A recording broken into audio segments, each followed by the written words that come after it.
Alright guys, so this is the second video I've ever done. Just dropped my paper there. The first one I did was last summer. I released a video about how I deal with writer's block, the strategies I used, and I still use them today, so make sure you check that out if you are struggling with that. The link's below in the website. It's easy to find. For this video, I want to talk about something that's very fresh in my mind right now. It's how to deal with rejection. And the reason why it's super fresh is because this morning I woke up to find out that I was rejected from the University of Toronto for the master's program that I think I was interested in applying for, and that's a whole other story in itself.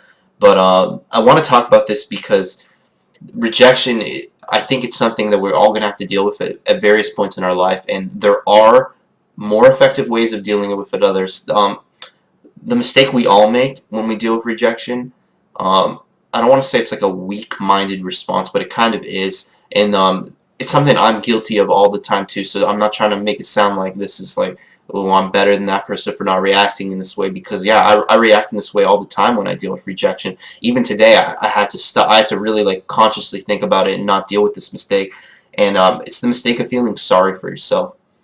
I don't know why humans do it, but so when I got rejected from this, like all I could think about at first was, what if I just done it like this? Like I should have got in. It doesn't make any sense. It was just because this went wrong. You know, I thought of a million different reasons on why I didn't get accepted, and my reaction was, oh my god, I feel so bad for myself. I want to cry for myself. I want people to pity me, right? And the problem with that kind of reaction is, even though it may be truthful, and this comes to step number 2, it doesn't really do much for you other than make you feel sad and kind of self-centered and just wasting your time focusing on yourself. So instead, I'm going to offer a little alternative here, and I broke it down into 3 steps. The first step I have is analyze, and this is what's weird about analyzing, is you may actually come to the conclusion that you can feel sorry for yourself truthfully. And how do you get to that conclusion? So when it comes to rejection, the analyzation step is, or the analyzing, I don't think analyzation is a word, but the analyzing step is, look at everything you did, and did you do something wrong? When I was applying for this MA, did I make any crucial mistakes that I shouldn't have made? So when I think back to everything I did, I had an interview, I had an essay, and I had my grades, right? I had referrals too. So my interview went amazing. I caught the guy giving the person a thumbs up and a nod, and I was like, okay, that's good, I'm in, right? I caught him at the corner of my eye, and I was like, that's amazing. So my interview, I felt it went good.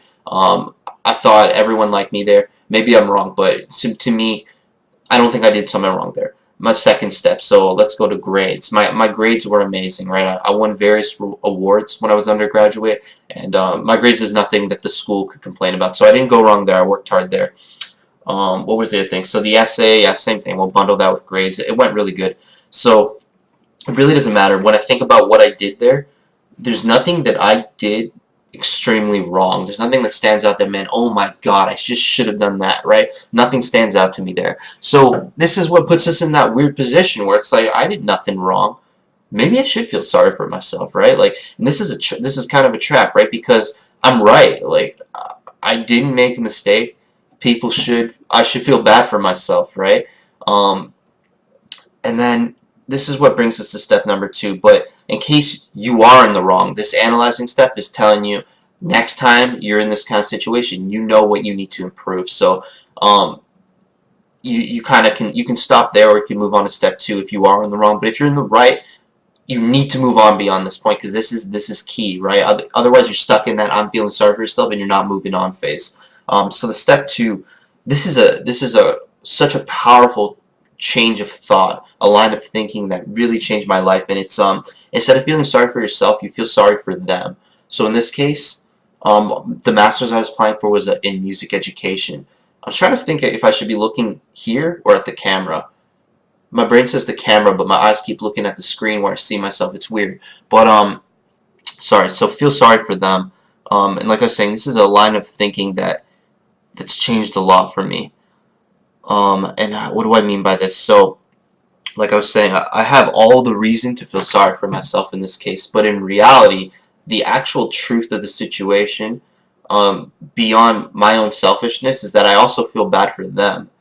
Why do I say that? Because it was a master's in music education. I've been teaching drums and music theory for a few years now, and every single one of my students who's seriously tried has done so well. You know, they've done amazing for themselves with their drumming and their music knowledge in general. And everyone I've ever taught has told me I'm a great teacher.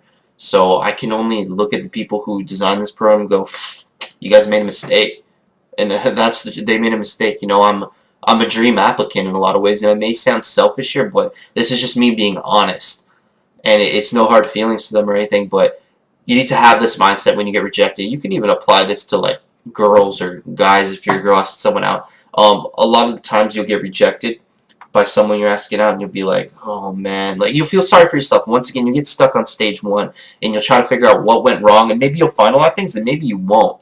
But you'll get stuck in that phase one. So instead, what I offer you guys as an alternative is that person you ask out, you should only be asking them out if you're absolutely confident and sure that you're gonna provide them with things that they can benefit from. Right? That's what a couple is, a mutually beneficial agreement, right? And if you're so sure that you had a lot to offer this girl, a lot to offer that guy, then you should just feel bad for them, and you should